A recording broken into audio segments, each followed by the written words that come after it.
If यानी अगर, इस अगर के आगे नई कहानी, नई संभावनाओं की दुनिया खुलती है।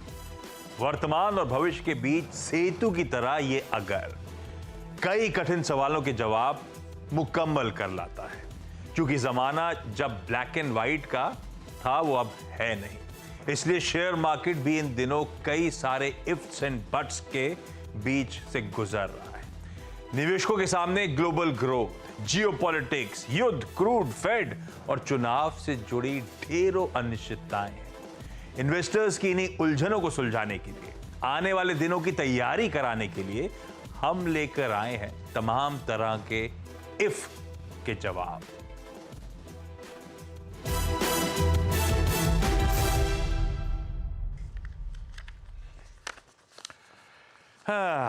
सबसे पहले ग्रैटिट्यूड उन दो जेंटलमैन के लिए जो एक लंबा कारोबारी हफ्ता होने के बावजूद, जरूरत से ज्यादा काम वाला हफ्ता होने के बावजूद हमें समय देने के लिए तैयार हुए। आपकी स्क्रीन्स पे आज के दोनों गेस्ट्स जियोजीत फाइनेंशियल सर्विसेज के गौरांग शाह साहब और मार्केट एक्सपर्ट अमरीश बलेगा जी।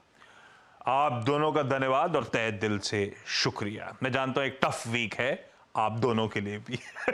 अच्छा, सुबह से आप चैनल पे टीजर तो देख रहे होंगे, इफ ...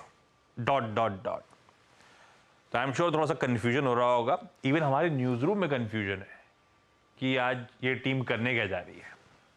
दरअसल इस वीकेंड 3 रिलीजेस रडार पर रहने वाली हैं। तीनों की इमेजेस डायरेक्टर साहब प्लीज स्क्रीन पे लेकर आइएगा। पहली है कर्तम भुक्तम, एक हिंदी थ्रिलर या कहिए साइकोलॉजिकल थ्रिलर। ये मूवी विजय राज साहब और साथ साथ श्रेयस तलपड़े। एक पुरानी कहावत है, जैसा बोगे वैसा काटोगे।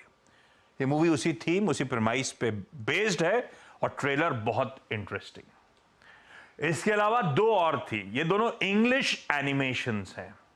जो देखते हैं वो जानते हैं दोनों बहुत इंटरेस्टिंग है। एक है इफ, इफ का मतलब है इमेजिनरी फ्रेंड, और कहा जा रहा है बहुत ब्यूटीफुली वोवन ये मूवी है। चाइल्डहुड इमेजिनेशंस हैं, टचिंग इमोशनल मोमेंट्स हैं, बच्चों से लेके इवन एडल्ट्स को एड्रेस करने वाली ये मूवी। और खैर एक जमाने में गारफील्ड का तो फैन मैं भी रहा हूं। वो लेजी ब्रैट बिल्ली, वो लेजी बिल्ली एक बड़े इंटरेस्टिंग एडवेंचर पे जाने वाली है। ये वो मूवी है, द गारफील्ड मूवी। बड़ा इजी वे आउट था इस हफ्ते फ्राइडे स्पेशल या वीकेंड स्पेशल के लिए, कर्तम भुक्तम।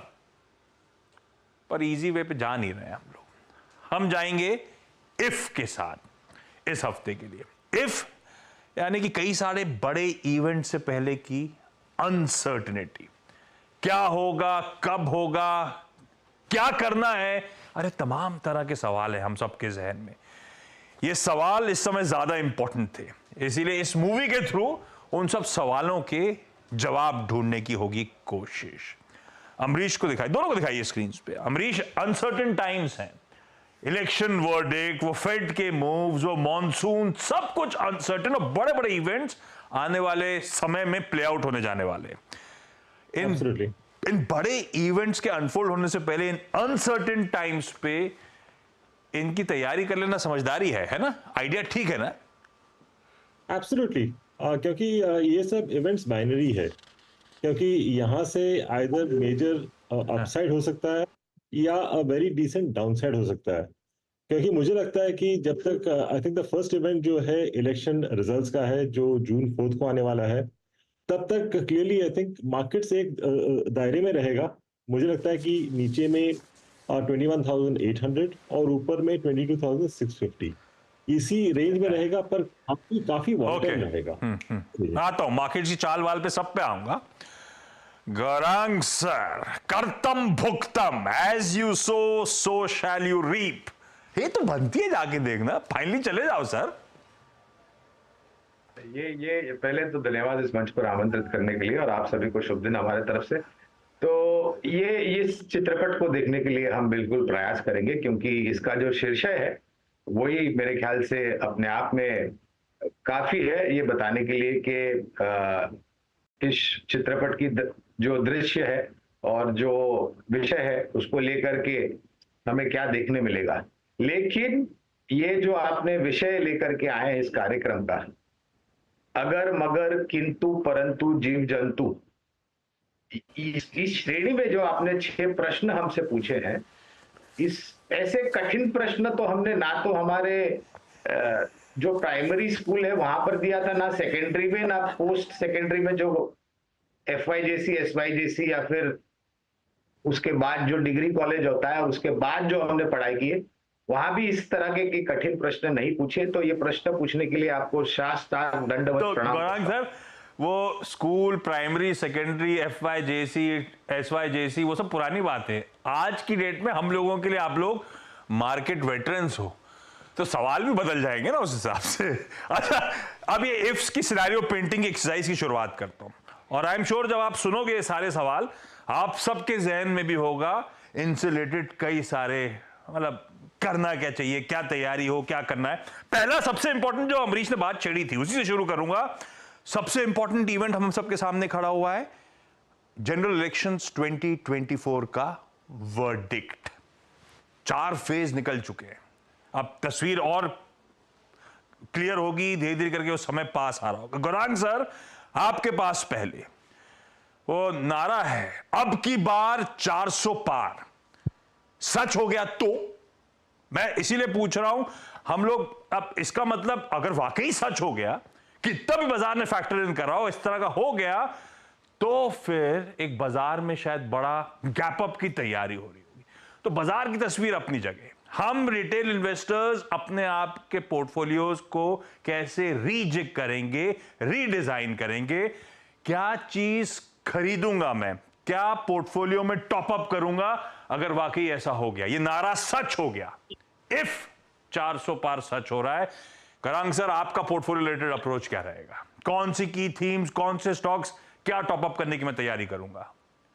तो पहले तो आशीष, ये जो हमने 22,794 के आसपास से जो एक उच्चतम स्तर बनाया था, उसके बाद जो गिरे हैं 21,840 के नीचे गिरे, तो ये मेरे, और हमने कई बार ये चुनाव को लेकर के हमारे ही चैनल CNBC आवाज पर बताया था कि उठापटक वोलेटिलिटी बहुत होगी जब तक हमें निर्णायक तरीके से पता नहीं चल जाता। और अगर ये 400 पार का जो नारा है, अगर ये वास्तविकता में तब्दील हो जाता है 4 जून को, जिस दिन नतीजे आएंगे, तो बाजार मेरे ख्याल से तैयारी करेगा एक नया सर्वोच्चम स्तर बनाने के लिए। ये हमारी विचारधारा और सोच है।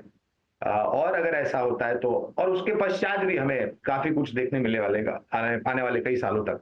तो रक्षा क्षेत्र है, वित्तीय क्षेत्र है और ऑटोमोबाइल क्षेत्र है। तो रक्षा क्षेत्र में BL, Cochin shipyard, Hindustan aeronautics, BDL, Mazagon docks, ये सब सक्षम।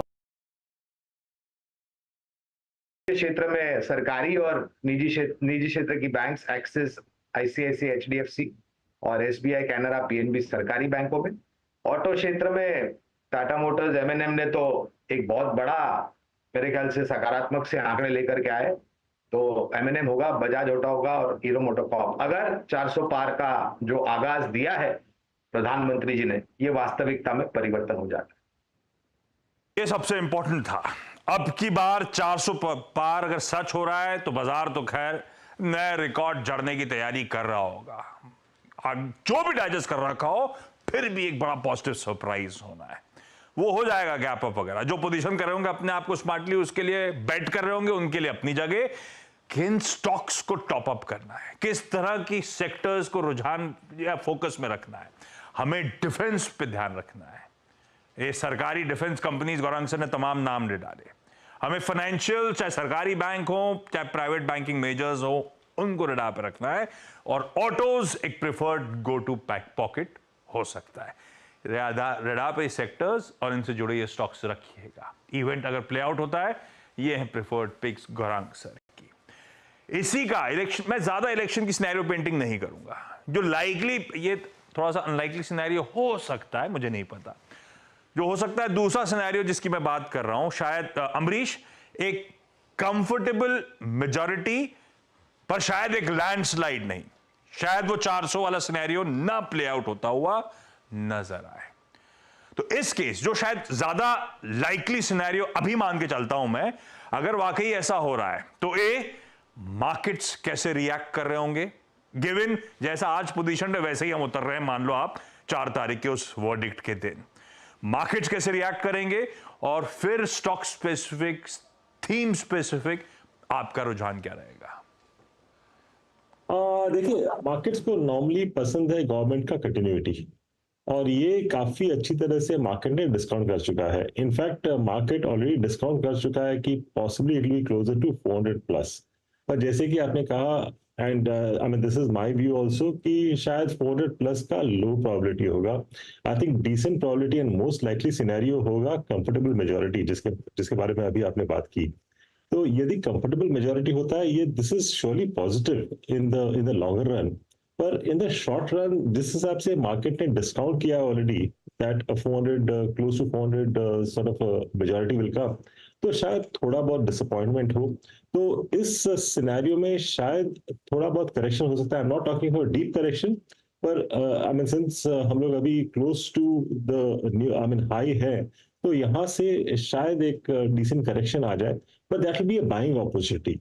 और इन दैट बाइंग अपॉर्चुनिटी लेना चाहिए again defence stocks, infrastructure stocks, cement, railway stocks, शायद ये सब लेना चाहिए, because in the longer run, क्योंकि गवर्नमेंट का फोकस इसी पे रहा, I mean these are sectors we should continue doing well.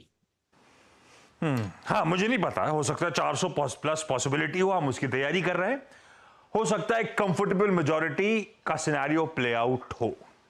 उस केस में अमरीश आप कह रहे हो सकता है बाजार थोड़ा सा हल्का हो।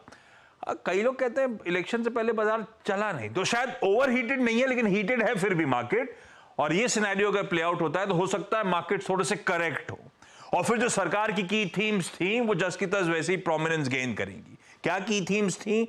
इंफ्रास्ट्रक्चर पे स्पेंडिंग, वो रेलवेज को मॉडर्नाइज करना, वो इंफ्रास्ट्रक्चर से रिलेटेड सीमेंट स्टॉक्स, ये सब की थीम्स फिर से आगे बढ़ती चली जाएंगी।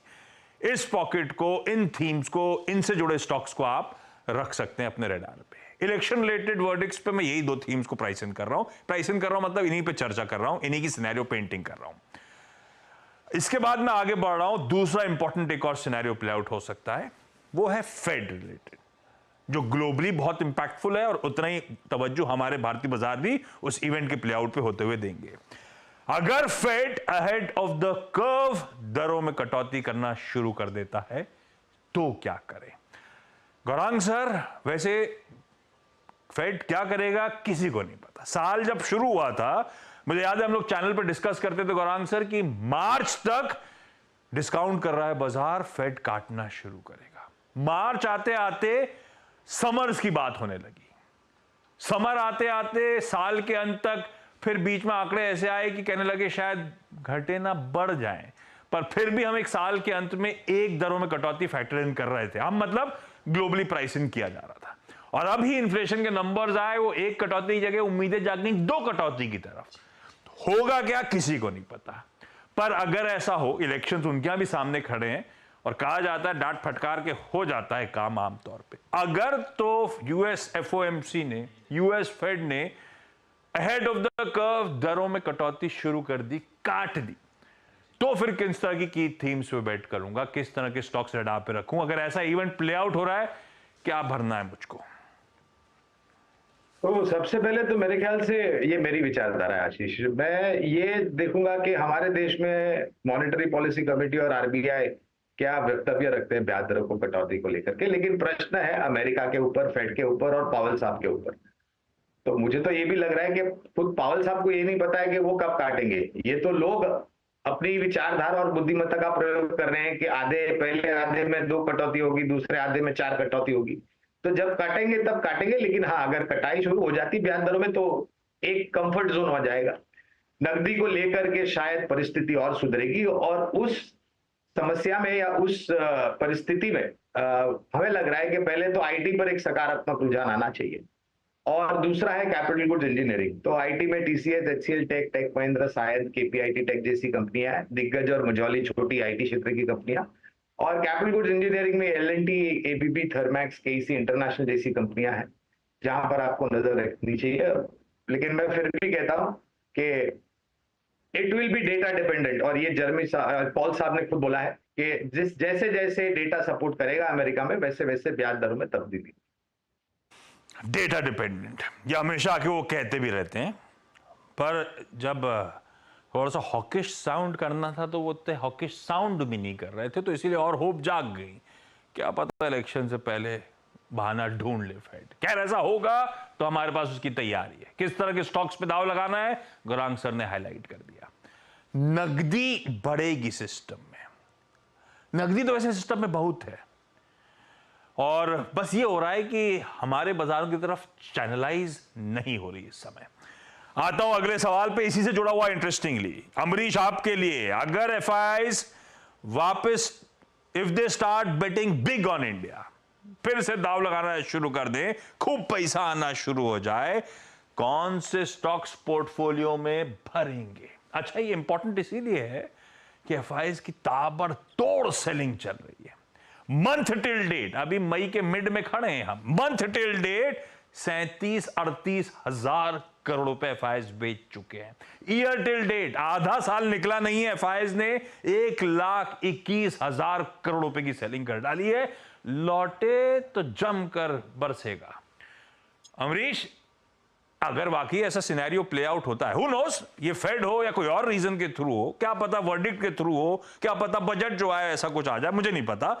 ऐसा हुआ तो मेरी क्या तैयारी, क्या खरीदना चाहिए, क्या भरना चाहिए, किस पे दाव लगाना चाहिए? हाँ आशीष, एफआईआईज बेटिंग ऑन इंडिया भी काफी बड़ा इफ है, क्योंकि इसका जो प्रोबेबिलिटी है ये 50-50 है, क्योंकि यूएस मार्केट्स काफी अच्छे परफॉर्म कर रहे हैं, चाइना अट्रैक्टिव वैल्यूएशन पे है, तो वहां फंड जा रहे हैं। पर यदि एफआईआईज फिर से इन्वेस्ट करते हैं तो वो छोटा इन्वेस्टमेंट नहीं रहेगा। हमने देखा है जब भी उन लोग इन्वेस्ट करते हैं या वापस लेके जाते हैं, it is a huge figure. तो यदि इन्वेस्ट करेंगे then I think it will be a major booster for the Indian markets। और FIs normally लार्ज कैप पे फोकस करते हैं, तो यहाँ पे यदि FIs आते हैं तो मेरे जो पिक्स रहेंगे from a FI point of view, clearly Tata motors, Bharti Airtel, SBI, Maruti, Asian paints, Larsen, ITC, इस तरह के shares I think will be the first ones to start moving. हमें लगा फाइनली एचडीएफसी बैंक चलेगा, अमरीश की लिस्ट में वो है ही नहीं अभी भी। जब घरेलू लौटे तो नहीं चला, गोरे लौटेंगे तो नहीं चलेगा, भगवान जाने एचडीएफसी बैंक कब चलेगा। लेकिन ये वो लार्ज कैप्स हैं जो पसंद एफआईआईज को सबसे ज्यादा लार्ज कैप्स आते हैं, और जहां पे उनका वेटेज ज्यादा हो उस पर तवज्जो रखिएगा। और ये कुछ बेहतर पेडिग्री के ब्लू चिप्स हैं जिन पे दाव लगाया जा सकता है अगर इस तरह का सिनेरियो पेंट हो। एफआईआईज भर भर के पैसा वापस लाना शुरू करें, लाएंगे तो पूरा बाजार चलेगा, पर वो पोर्टफोलियो में क्या रखना है वो आपकी स्क्रीन पे। ऐसी कुछ और इफ्स हैं मेरे दिमाग में, ऐसी कुछ और बढ़िया सी सिनेरियो पेंटिंग करेंगे, लेकिन एक छोटे से ब्रेक के उस पार। आपका स्वागत है। हम एक्चुअली सिनेरियो पेंटिंग एक्सरसाइज में बिजी हैं आज। इफ कई सारे सवाल उठा लिए हैं, 2 सवाल और जहन में, उसके साथ शो को समाप्त करेंगे। पहला, अब जो इंपॉर्टेंट इवेंट प्ले आउट होगा, इफ अबव नॉर्मल मॉनसून होता है, आप कौन से स्टॉक्स पे दाव लगाओगे? गौरांग सर, इसी हफ्ते मैं आईएमडी से बातचीत कर रहा था चैनल पे सुबह सुबह, तो 31 मई को केरल में ऑनसेट आना है, मतलब नॉर्मल टाइम पे ऑनसेट होगा। अभी तक की तस्वीर आईएमडी की कहती कि बहुत लाइकली अबव नॉर्मल होगा, पर वो कह रहे थे क्लोजर टू द डेट हमें और क्लैरिटी आएगी, पर लग रहा है इस बार मॉनसून अच्छा रहेगा। इफ ऐसा हो रहा है, क्या करना है? कुछ भरना है का पोर्टफोलियो में? से मैं सुन रहा था उस बातचीत को आप जब कर रहे थे मौसम विभाग के माननीय अध्यक्ष, और उन्होंने ये भी बताया कि इस महीने की आखिर तारीख तक दूसरा अनुमान लेकर के आएंगे, और अनुमान यही है कि मेघराज का आशीर्वाद रहेगा और अच्छी वर्षा ऋतु होगी, अबव नॉर्मल होगा, ऐसा कुछ अनुमान जताया उन्होंने। तो उस परिस्थिति में जाहिर है एफएमसीजी, क्योंकि कृषि उद्योग अच्छा करेगा, मध्यम ग्रामीण मध्यम जो इलाके हमारे भारत देश के, वहां पर जो आय है वो बढ़ेगी लोगों की, तो एफएमसीजी क्षेत्र होगा, वहां पर HUL, Tata consumer, ITC, Godrej consumer जैसी कंपनियों में निवेश की जाएगी। और सीमेंट, क्योंकि निर्माण कार्य बहुत ज्यादा अगर आप देखें तो ग्रामीण, मध्यम ग्रामीण भागों में भी बहुत जोर शोर से हो रहा है, तो सीमेंट में अल्ट्राटेक, एसीसी, अंबुजा, दालमिया भारत और रामको सीमेंट। ब्यूटीफुल, ये रखिए स्टॉक्स रडार पे। और अमरीश, आखिरी सवाल आज का, इफ टेस्ला इंडिया में अपनी फैक्ट्री सेटअप करने आ गया तो, अब इसलिए सवाल उठा रहा हूं, हो सकता है कुछ करंट इनकम्बेंट्स के लिए प्रतिस्पर्धा बढ़ेगी, कंपटीशन बढ़ेगा, पर वो अपने साथ मेरे ख्याल से ईवी का बहुत बढ़िया इकोसिस्टम भी लाएगा जिसका फायदा सबको मिलेगा। ऑटो एंसिलरीज कई सारे जो उसको सर्व कर रहे होंगे उनके लिए अच्छी खबर होगी। अगर खबर आ जाती टेस्ला फैक्ट्री लगा रहा है, कौन से स्टॉक्स खरीदने हैं, कुछ अगर अवॉइड करना है तो वो आपकी मर्जी। देखिए, स्टॉक्स जो खरीदने हैं क्लियरली ऑटो एंसिलरीज है, और स्पेशली दोज ऑटो एंसिलरीज जिसके पास ईवी के कैपेबिलिटीज हो, और उस टाइप के ऑटो एंसिलरीज है Sona BLW, Uniparts, Sundaram Brakes, Ask Automotive, ये सब मुझे लगता है कि are the one which will benefit because of Tesla. और because of competition surely effect होगा I mean couple of these auto companies, पर उसमें से most of the auto companies are not listed in India. जैसे जो top and के हैं Mercedes, BMW, Volvo, इनको शायद आई मीन इफेक्ट होगा, हुंडई को भी इफेक्ट होगा, पर दे आर नॉट लिस्टेड, तो अवॉइड में कोई स्टॉक्स नहीं है। क्योंकि मुझे लगता नहीं कि ये मारुति या महिंद्रा या टाटा मोटर्स को इफेक्ट होगा, because they would be at a much lower end as compare to Tesla. Okay, तो भाई फायदा वाली कंपनियां ब्यूटीफुली अमरीश सर ने हाईलाइट कर दी। ऐसे ही एकदम जहन में सवाल आया, गौरांग सर, इफ टेस्ला की ये फैक्ट्री भोपाल में लग जाती है तो आप कितना सरप्राइज होगे? सरप्राइज तो मैं तब होगा जब वो आए ना, एलन मस्क साहब बीच में वो बात कर रहे थे हम आ रहे भारत और पहुंच गए चीन, तो इस तरीके के पलटूराम को मैं ज्यादा तवज्जो देता नहीं हूं, और मैं ये भी नहीं मानता कि बहुत बड़ा फर्क पड़ेगा। लाइटर नोट पे छोड़े जा रहा था आप लोगों को। Gaurang sir, Amrish sir, thank you so much इस तरह की ब्यूटीफुल सिनेरियो पेंटिंग एक्सरसाइज में हमारी मदद करने के लिए, और धन्यवाद आप सबका इस शो में हमारे साथ जुड़ने के लिए। नमस्कार।